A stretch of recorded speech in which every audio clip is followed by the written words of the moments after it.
Hey there, it's Melissa Brunetti, and welcome to the Mind Your Own Karma podcast.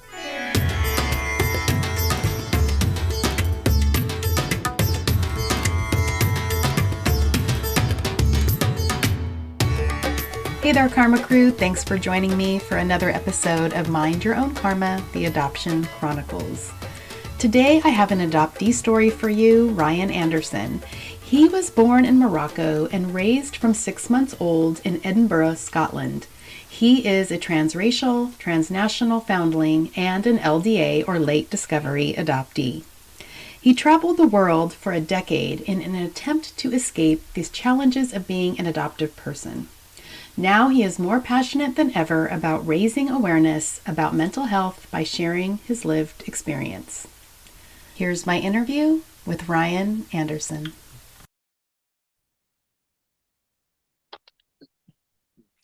We are welcoming Ryan Anderson to the show today. Hi, Ryan. Hello, everyone. He is from Scotland, so you're going to hear this great accent. I don't look Scottish, but yeah, I sound Scottish. Yes. We will enjoy that. We'll enjoy that then. Yeah. We'll enjoy your voice. So I just want to jump right into your story and get to know you a little bit.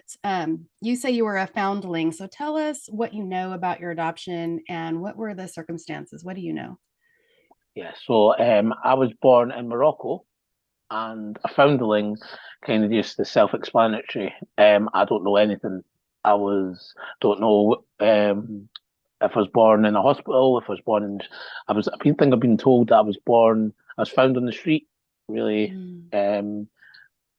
malnourished and unhealthy, and I was brought to the hospital, and yeah, no information. And back in 1990, this happened a lot in Morocco. I think there was a TV program. There was like 25 babies a day.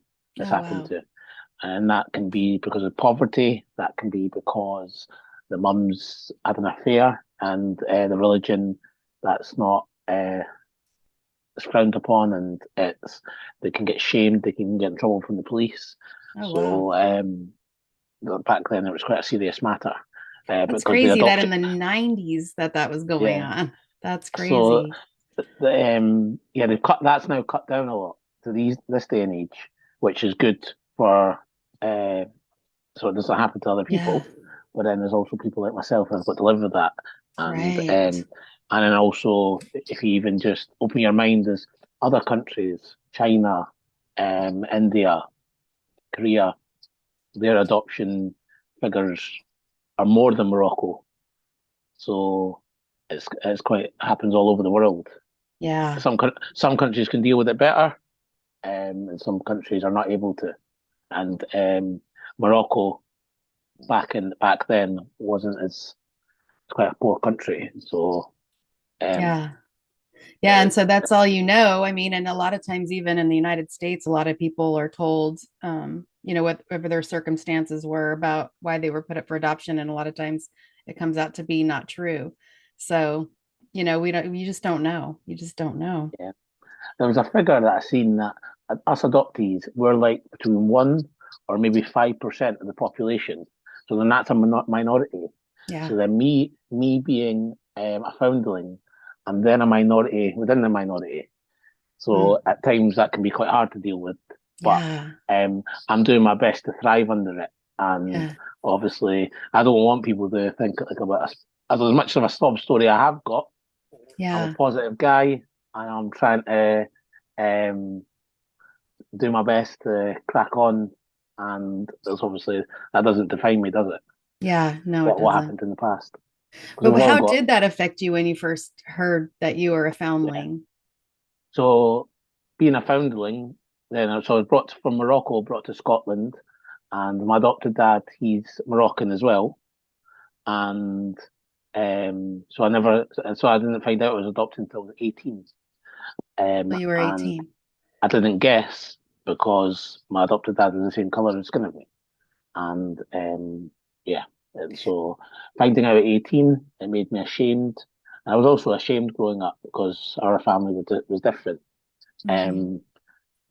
And it was always just trying to fit in, And when you're always being adopted, you're trying to fit in, Yeah. and when you're always trying to fit in, it's difficult, So isn't it? did you have a feeling like something was off growing I, up? I, yeah, I felt odd, yeah, but I used to lie and say that I was born in Scotland when I knew I was born in Morocco, and I thought, oh, I'm just dark skinned because I was born in Morocco. When my siblings, my adopted siblings, they were born in the UK. That's the reason why they're not So the you same did skin know color. that you were born in Morocco. You did know that Yes, part. So yes, did you think your parents like they had you in Morocco then? Like your mom gave birth to you in Morocco? Is that kind of what you were yeah, raised? yeah. That's. I Yeah. didn't really question it, Yeah. but as I said, it was going back to the years. You know, I was a nice kid, but I also had a temper, Mm. and quite a lot of adoptees have that.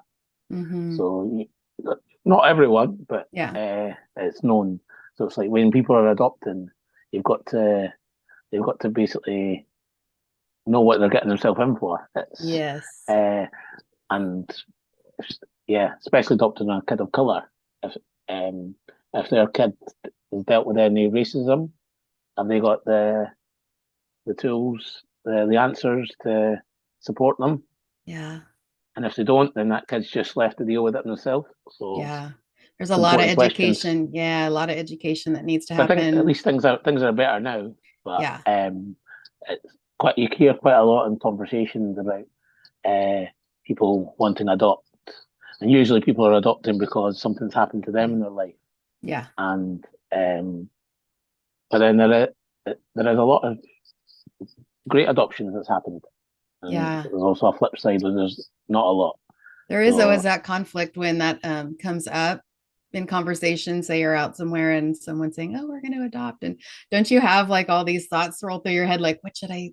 Like you want to say something to them, like you need to get educated mm, on what's going on, but I mean, mhm. I always have that conflict. Should I say something? I end up usually not saying anything. But yeah, I just want to say, wait. Yeah, it's really need to do your homework, but Yes, definitely. So you said you were a late discovery adoptee and you found out when you were 18. So what happened with that? How'd you find out? So, my parents got divorced, and then I found out, and I was just like, "It's me against the world" attitude. I moved. I got my own flat. I got my job. I planned to go to uni and stuff and Hmm. study. But that went out the window. Got a job, and I just started rebuilding my life. But there was still a part of shame in me where so I kept my adoption a secret, not telling literally no one, and making Mm, it a taboo subject, and it was never talked about. And at any time it was like a big pit inside my stomach. It's a horrible feeling. hmm. So yeah, and then so around that age, I got involved in alcohol and drugs a little or a lot. But I'd already took alcohol and drugs before I knew I was adopted, so it wasn't Hmm. as if I turned to them. They were Yeah. just that's the culture over here. You get into clubs and bars and nightlife, and Hmm. it was living for the weekends. And Yeah. you just that's where I just became like a party animal. It was some great times, and you can handle it normally when you're young, but as the years get older, you learn that your body can't keep up, and Yeah. it's I've tried. Yeah. I'm actually 3 weeks or 4 weeks, sorry, off drugs and alcohol at the moment. Um, Good. and yeah, I want to just try giving my body a reset Yeah. and my mind because it's everyone's balance. People Right. need to find each other's individual balance because as much as I've said I've not had any alcohol in the last 4 weeks or drugs, I've had say 3 or 4 or 5 down days. So it's not the be all and end all, is it? Yeah. So sometimes taking that away can you need to have a good balance about it. But Yeah. I'm still working on that. But also Yeah. just try to set a good example. Yeah. Yeah. So So yeah. So how yeah. did you The find the out? I mean, did you find some paperwork or how did you so find out that you yeah. were? it was my mother wrote me a letter because I confronted her. My brother said that we were. I think my mother wanted to tell me at age 16, then it moved to 18, and it was coming up to my birthday, and yeah, there was just. From my adopted mother's point of view, she didn't think she planned it. She thought she was doing best, Yeah. and then when she planned to tell me at 16, just got scared, and then told me at 18, and my reaction was floods of tears, ran away, and then even probably to this day, I still say that's damaged me. Yeah. That this lie, which is why it's so important to not to tell your kids Yes. right from the start, because some people think that it is okay to not tell them. Yeah. And Can you elaborate a little bit on that? And just for education purposes, I know we say that a lot, but what did that do to you? How were you feeling? well, it's kind of took away my ability to trust. It's took away 12 years of something eating up inside of you. So when I was 18, yeah, just basically I didn't keeping a secret is not it wasn't healthy, and I it's think the not big it's thing is the trust, like you said. yeah, like For me, basically that would be, I just can't even yeah. imagine. I was one of those that knew I never remember being told, like I always knew. So I just when I hear these stories, it just really breaks my heart. I don't know what I would do. I don't But know. then like I've turned out okay, Yeah. and so it's not destroyed me that much. It's a setback. We've all dealt with our own stuff, so it's not like this big. It is tragic, but it's not. There's worse things Yeah. out there that can be done to you. It Right. did take away, like say, it to take away me trusting someone to have a relationship, or me. I could have been talking about mental health at age 19, 20. What everything's supposed to happen the way it was. I was supposed to gone through my party phase and now learned. I think age does play a big factor because as you get older, um, you realise you got people are growing up, and when people like myself aren't growing up as much, I'm still like a kid, which has its pros and cons. Yeah. That's when you start to realise, oh, I've not got a family of my own. I've not got bought a house or a flat, a property. Um, you start to look for what you've not got and forget what you've got. Yeah. And yeah, when really we should all just try and find what we have got in life. Yeah. Well, it sounds like you're using what you've learned and what you've been through to help others, which is, I believe, what we're supposed to be doing. So you met your foster family. What was that like? And Yeah. did they have any information for you about Yeah. your So biological family? we'll whiz through it. Found out at 18, got a job, got a flat. Then I got went to Ibiza and travelled the world. But I'd never travelled back to Morocco because I was always scared. And then Scared of locked. what? Just I don't know. Just it was The just unknown. like the Morocco was like the unknown. Like I'm forgetting about that. That's I'm ashamed of that. And Mhm. then, so I've traveled the whole world, not the whole world, but I've traveled lots of places as much as I can, partying. Everyone thinks I'm living a good life. Really, I was just escaping. And then lockdown happened. No, you couldn't travel anymore. That's Mhm. when I started my recovery and started to talk about mental health. I'd done a year off drinking drugs. And yeah, then I went to visit Morocco. I've been twice, so I'm going to go for a third time. Um, so the second time was when I did visit my foster family. So just rewind to 1990. I was adopted at 3 months. Then my mum then filling out all the paperwork. It's not straightforward over there. You need to pay, and then my mum tried to take me out of the country, my adopted mum, and then the authority said no, there's something missing. So because of lack of funds, my adopted parents had to travel back to the UK Oh, for wow. 3 months. So they gave me to a family of four, and then hence my foster family, and they all remember me from 33 years ago. Wow. So then out of that family of four, the one woman who looked after me the most, when she seen me, she was shaking, holding my hand, Oh, and was so that's sweet. so excited to see me and cuddling me, and then went to her house. She just lives in a farm in the middle of nowhere, and it was pitch black when I went down. She actually phones me nearly 4 or 5 times a week, Oh, and wow. I can't speak Arabic. So she phones me. I know like a couple of words. So she phones me. I was like, "Hello, Assalamu alaikum, alaikum Yeah. salam," waving at her, and she's speaking in Arabic, waving, smiling, and I don't know what she's saying.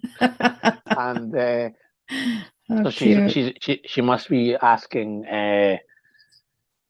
wondering when I'm going back. So. Mm. Um, Mm. and obviously, remember, I'm going to these countries. I don't speak Arabic, so it can be a bit Yeah. dangerous. Yeah. Which I've experienced some of Oh, the wow. danger in Oh, wow. Morocco, Wow. from being frauded to nearly being kidnapped. Oh my God. So there's lots of drama. Uh, Wow. so that's where I was saying, like, I have to be careful who I tell Yeah. my story to, because they just see this Moroccan from Britain must think I'm rich, and they'll do anything for a passport. Oh, yeah. And Wow. yeah, I got myself in a sticky situation. Oh, geez. Well, it's great that you were able to meet your foster parents, because a lot of us, and me included, I was in foster care for about 10 weeks, and um, I don't know who took care of me, Mhm. I have Yeah, no but so clue. so like even talking about your 10 weeks there, we um for some reason at age 30, 31, I wanted all the answers to my first year of my life, or basically. So, but why did I not think that at age 19? Yeah. And then my answer to that is, um, when you experience trauma, sometimes it takes a while for it to kick in, or a while for it to crop up, which what I've seen with other adoptees. So when I go to some of these groups, some of the adoptees says, "I've just randomly thought about this, and now all I need to know is I want to find my family. All I want to do is speak to other adoptees." So as I said, when we're a minority, from 1 to 5% of the population, we all kind of need to stick together, and Yeah. that's why. And then so I tell my story to anyone and everyone who will listen, and people come, and then randomly people say I'm adopted too as well, and it's great. Yeah. And then Yeah. you feel a connection with them. Yeah. Definitely. And so when you went to Morocco, did you find anything out about your biological family? Were you able to find Um, anything out?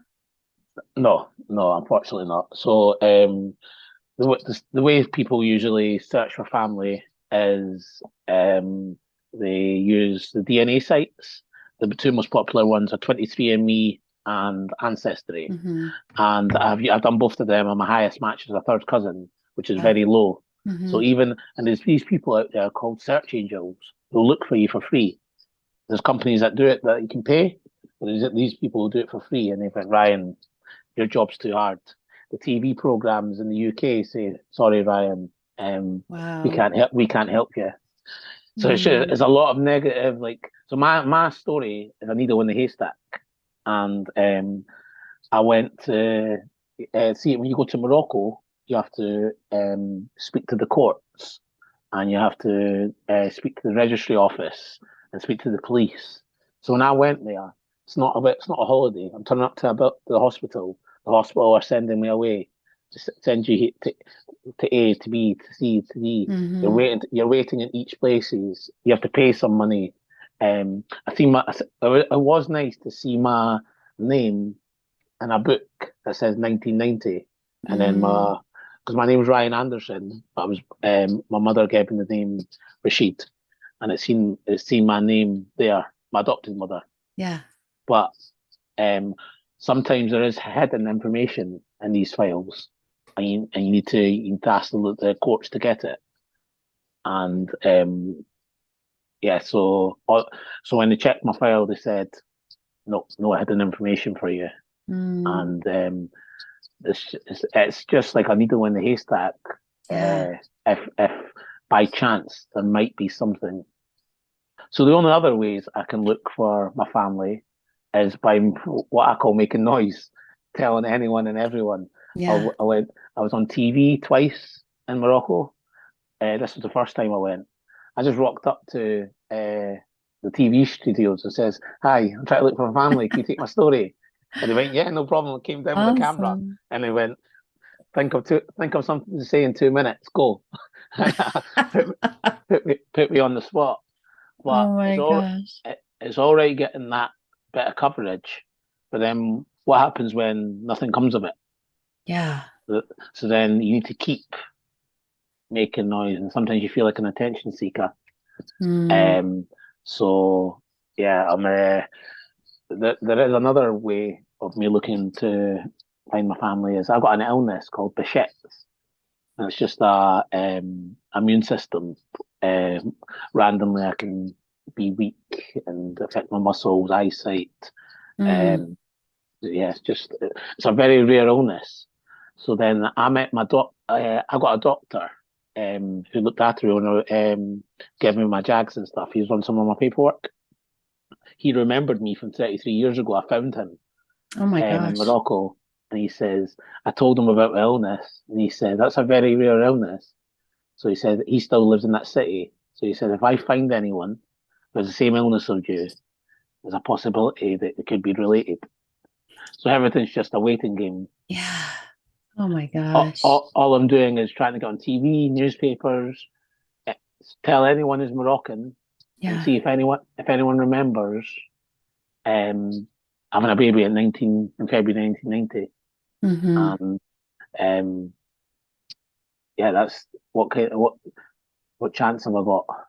Yeah. Um, You it's never a slim know. chance, You exactly. never So know. I'm optimistic. Yeah. Just hearing you say how it felt to see your name written down in that book, just even those little tiny things, at least it makes you feel like you were actually born, Exactly. like that little piece means so much, Yeah. even though that's all you could really get. Yeah, I go off on tangents, so excuse me. But when you meant like that 10, you were fostered for 10 weeks. Mm-hmm. When at age 31 till now, why am I trying to find out the first pages of my book, the first days? Why does it matter when it matters a lot? Yeah. Sometimes it just something clicks in your brain and you go, I need to know. And it happens to lots of people where people try and find families, or if a friendship or a relationship breaks down, and then they don't speak to each other, and randomly someone will get back in touch. Something Yeah. happens in your brain, doesn't it? Just to be like, I want to know. Yeah. So why do you think And adoptees want to search for their birth families? why not? um, so it's just like if our pages of our book is empty, do we not deserve to find them? Do we not deserve answers? Something that people take for granted. Why should we not have answers? Yeah. And yeah, it's just trying to. It is important to not let it take up that much of your life, Mm-hmm. and that's where I feel like I'm failing at the moment, because it has taken up on my life. But at the Mm. same time, if I'm that passionate about it, then why not? It's like soul searching, life Yeah. story work. Yeah. I Um, always wonder why some people want to search and some don't. Some people just don't have that need, and others are like really feel strongly about it. so like with me, I'm a needle in the haystack with finding my journey. It's like a lottery, uh, under 0.01%, but that's enough for me. And Yeah. then that can be motivating to others. Yeah. And then there's also, even if I find something and it's not what I'm looking for, I'll be upset, but I should recover. Mm-hmm. And if I don't find something, at least I'll know I tried, Yeah. because I would have lived life without regret if um, if it's always on my mind. Yeah. Now you were able to find a third cousin, right? Was that the Yeah, closest? third cousin, yeah, but yeah, and all the cousins. All so I'm whenever I connect with someone on Ancestry, 23andMe, any of the sites, I message them, and they all come back with. I tell them everything about me, and they all come back and they're all supportive. But Yeah. the one main cousin, he was fantastic. He was answering phone calls all the time, translating for me, Nice. and I actually went and met him in New York. Oh, Um, and they treated me like family. It was wow. it was Wow. not many people can say they travelled uh, halfway across the world to stay with uh, Yeah. So is that where he lives, is in uh, New York? New York, yeah, and stay with relatives, and um, yeah, got along like a house on fire. Yeah. Um, I So done that, I bring over lots of goodies from Scotland, like it's everything, anything Scottish. I bought it and I was handing it out, and they were very thankful, and yeah. they were giving me lots of Moroccan food and uh, just learning about the culture really, and also try to teach me Arabic as well a little bit. Oh, yeah. But so I've only got some words. Yeah. But So a third cousin's kind of removed, so they probably really didn't know, like well, couldn't I trace know back anything for you. no, no, no, because as I said, some of the search angels they said, Ryan, it's difficult, very difficult. It's not impossible, but it's very difficult. Yeah. So it's if you know anything about family trees, they get so confusing, Yeah. and it's mind blowing. I don't know nothing about it, I don't um, either. but if anyone's got like a third cousin that's, I was going to say it's good enough for me, but it's something. It's something. And by me going to Morocco, I'm making friends. I'm meeting people. I'm going up to people and going, "Hello, what's your number? Here's my story." I'm Yeah. stopping people on the street. I'm speaking to the police on the beach. I'm just Yeah. walking up to them, going, I don't showing them a video, and then they're circulating around in and then this guy, someone who can speak English, is phoning me, going, "Wow, your story," because they're all amazed by it. Yeah. But Wow.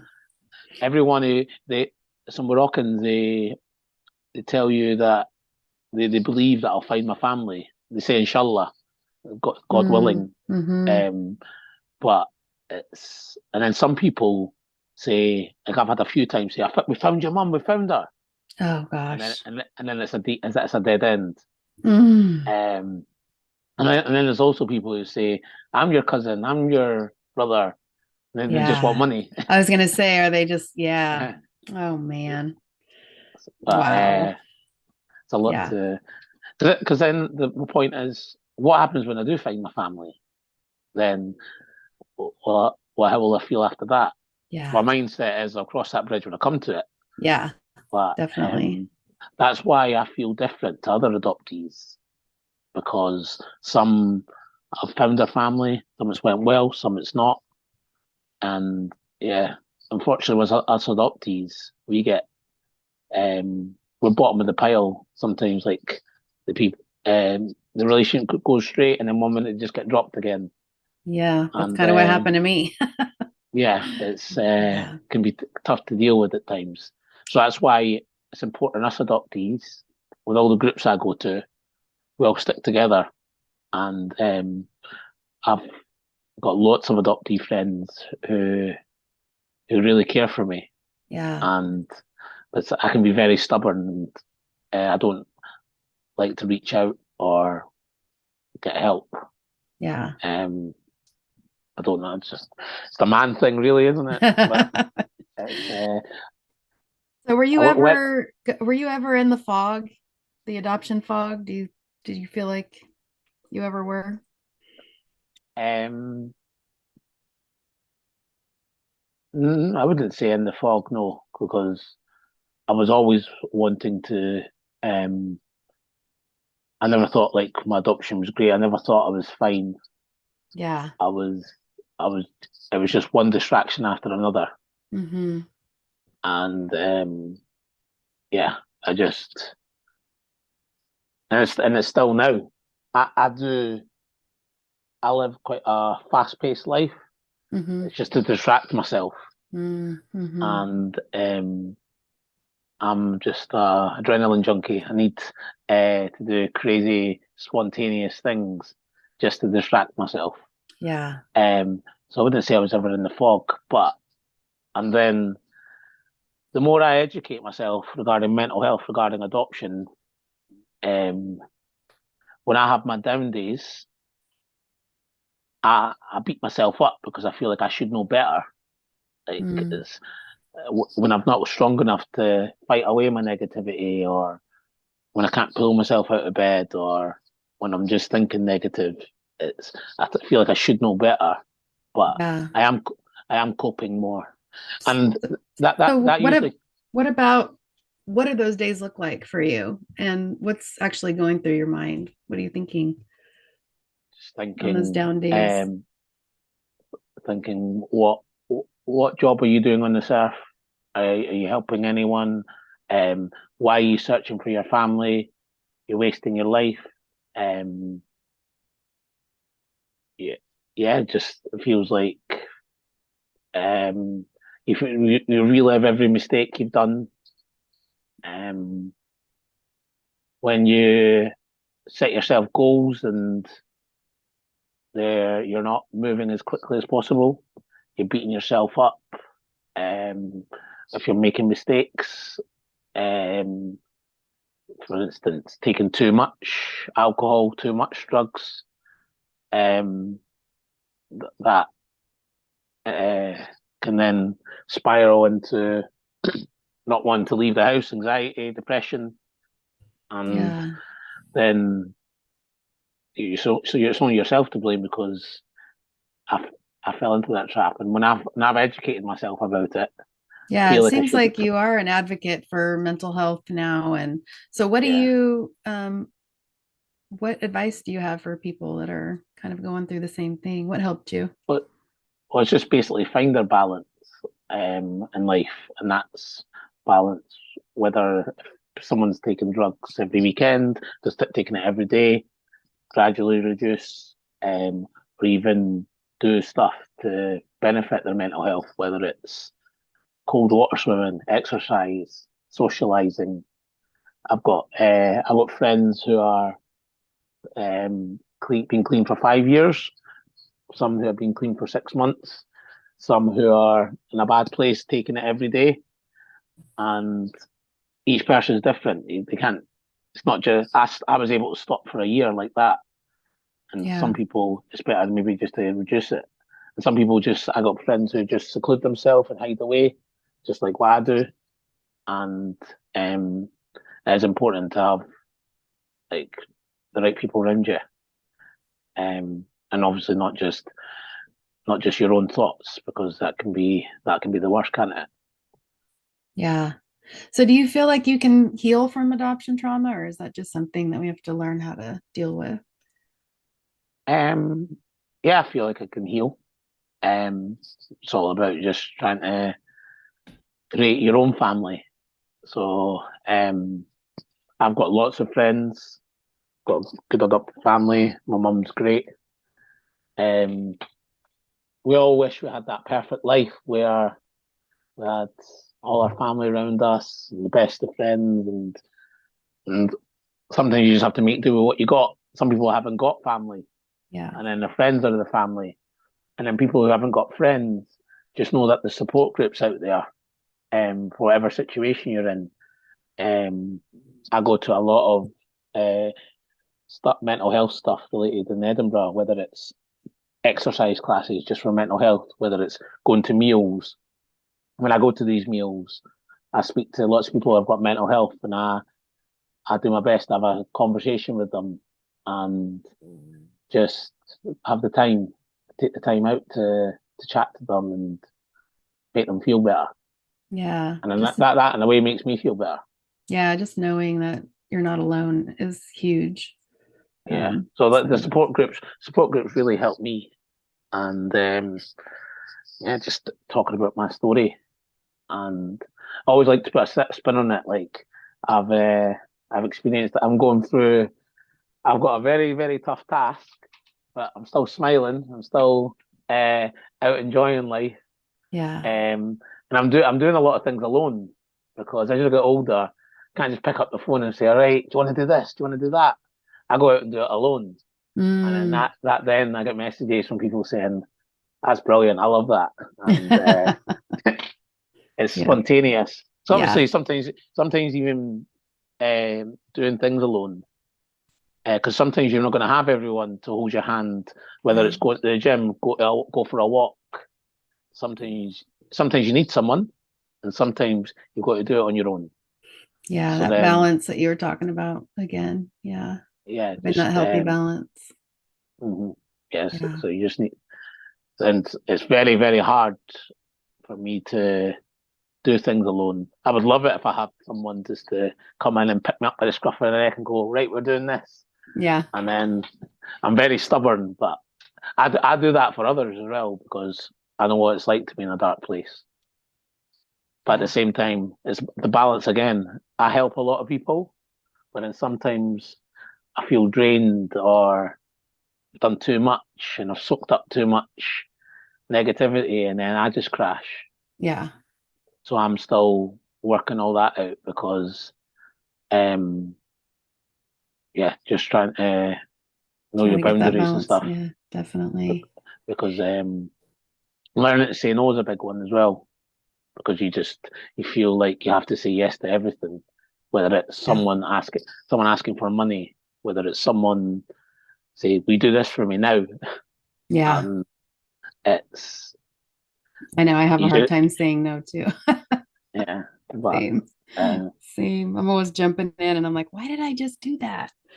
I always say that I'm just winging it. I've not got anything figured out because everyone keeps saying I've got a good life, and it's well, Yeah. maybe it is a good life, maybe, but I'm just winging it at the moment and Right. trying to have fun and try to keep smiling, spread positivity, Yeah. And and help then others. also help other adoptees as well. I love speaking to other adopted people, telling my story, and um, yeah, it, the adoption world can suck you up a little bit. Yeah. Sometimes I feel like, yes, that was a great conversation I had with someone. And other times I can feel like I don't want to talk about adoption anymore. Yeah. So you come to it as whatever your situation is in life. Like so, sometimes if you get too involved with adoption, you just get, as I say, you get sucked up. So it's important to try and that word again, balance. And Yeah. when you can't be bothered talking about it, go out and enjoy life. Right. So how does it feel having a unique story? Does it kind of feel lonely or do you? Both feels on my bad days lonely. Um, I've never had a partner. I like a relationship, um, proper one, and other days I embrace it and go. Mm. I love being different and yeah, wear it with but like a badge of honor. Yeah. Um, yeah, so there's days where I feel alone in the adoptee world, and there's days when I feel like I want to make a difference to the world, Hmm. and that just fluctuates, depends on my mindset. Yeah. You just kind of have to meet yourself where you're at every day, and And just, then if I'm honest, the alcohol and drugs wasn't benefiting me. mm, Um, and I noticed, like, say if I had 10 nights out, I'd wake up in the morning, I'd only feel okay 3 times out of that 10. yeah. So, as long as the nights out were great, but the mind blanks and Yeah. and the feelings after it. It was like Mm. only 3 times it felt worth it out of 10. Yeah. And then with the partying aspect, you're probably not, unless you need to, you're never. There's no point in like completely cutting it out. But it is good to take breaks to give your body a reset, a reminder reset. Mm-hmm. That's it. It's as I say, it's different for each person Yeah. because Yeah. my family are not involved in that party life, and then there's me as a party boy. So then I feel different that way. Right. That must be But the Moroccan in you. yeah, well, the Moroccans like to party as well. I've been to a few clubs out there. So, kind of in closing, what would you like struggling adoptees to know? I would like them to know that there's lots of resources out there. Resources from podcasts like yourself do, to blogs, to books, to YouTube videos.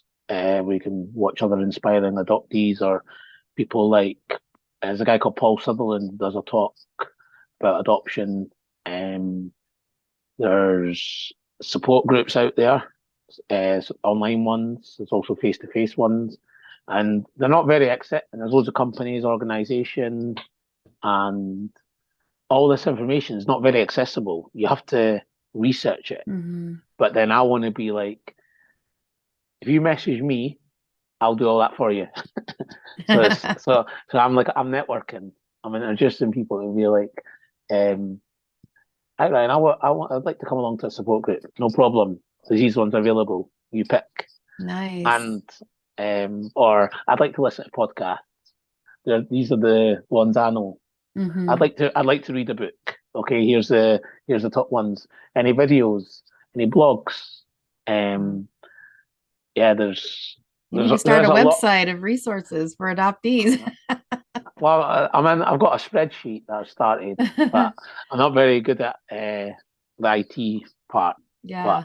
But what I would say is over my 2-3 years in the adoptee world, see when I saw adoptees get together, the conversations that I had, everyone comes away feeling inspired. Um, that's so they do a thing like Adoption Week. I think you guys do Adoption Month. Mm-hmm. Mm-hmm. There's events that happen over here in the UK where we all get together on Zoom or there's meetups and Yeah. people make a big deal about adoption for the adoptees Mm-hmm. and some of the benefits people have had from attending the events been great. Mm-hmm. And then it's networking. It's people who are making big moves in the adoptee world getting together and then to try to make a difference. Yeah, And there's a then big movement right now, just a big push I've seen in the last just couple of years, that we're really educating the world on what really happens and it's getting out there and, little by little, like you said, we're a small population, but we just need to keep telling our stories and keep getting that narrative out there of, the truth about what can happen and how we feel and all those things. and even like less adoption. I went to an advocacy group here in Edinburgh, and then they sent me to a conference, and that conference was regarding mental health. And I then looked at all the resources Scotland had for Edinburgh city, and I was like, wow, look how many companies there are out there that I didn't know existed. And I came away from that conference feeling inspired, and Yeah. that wasn't even adoption related. So there's stuff out there regarding mental health. There could be more, just like there could be more with the adoption, but this day and age there is a push, and those who have mental health, the best way to deal with it is to try and educate yourself about it, Mm-hmm.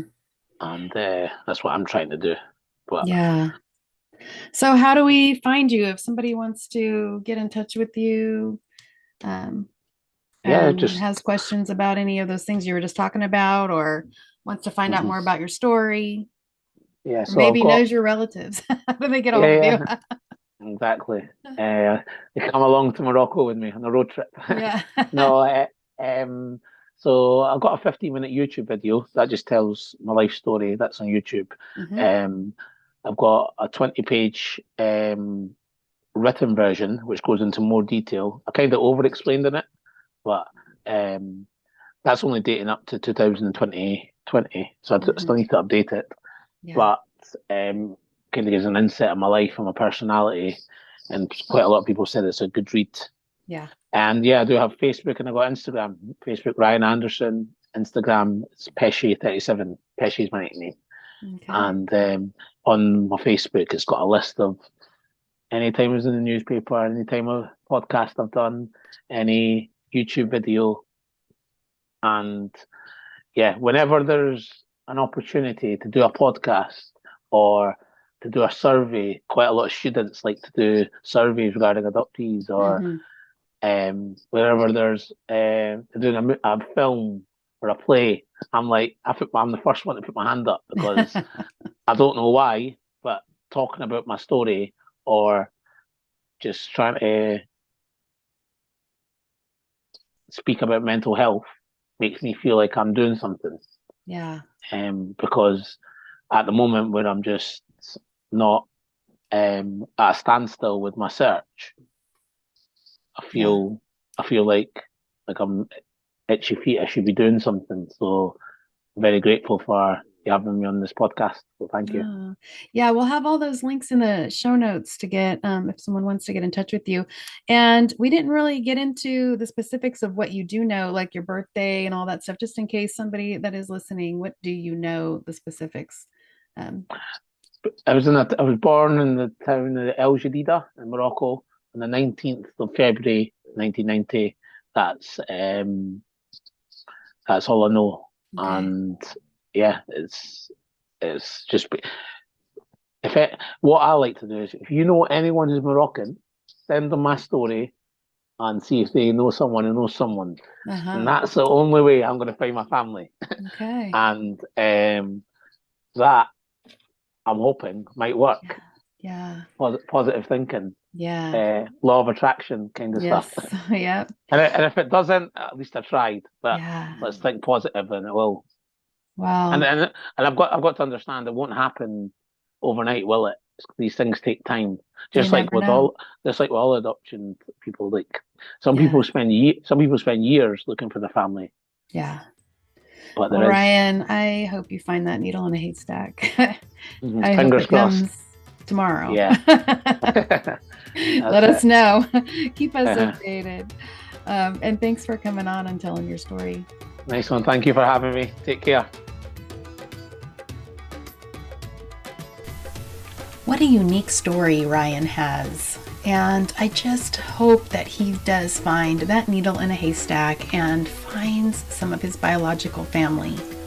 And like Ryan said, if you know anyone from Morocco, please share this episode with them so that maybe he can find his family. He has such a big heart and wants to help fellow adoptees. All his links are in the show notes, so if you want to get in touch with Ryan or if you're interested in reading more about his story, all those links are there for you. And as Ryan and I were discussing mental health issues, I just want to remind you that I offer somatic mindful guided imagery sessions. So whether you have unhealed adoption trauma, you are having some blocks in your professional or personal life, SMGI can give you quick, easy, and profound results in just a few sessions. I am giving a 20% discount to adoptees through August, so you have a few more days to get in touch with me if you're at all interested. I do free 15-minute consultation calls if you're at all interested in finding out more. So whether SMGI related or you would like to tell your adoption story, you can email me at mindyourownkarma@gmail.com. You can email me on my website, mindyourownkarma.com. I'm on Facebook and Instagram and also YouTube. So I hope to hear from you soon. And as always, take what you need and leave what you don't. And always remember to mind your own karma. I'll see you next time.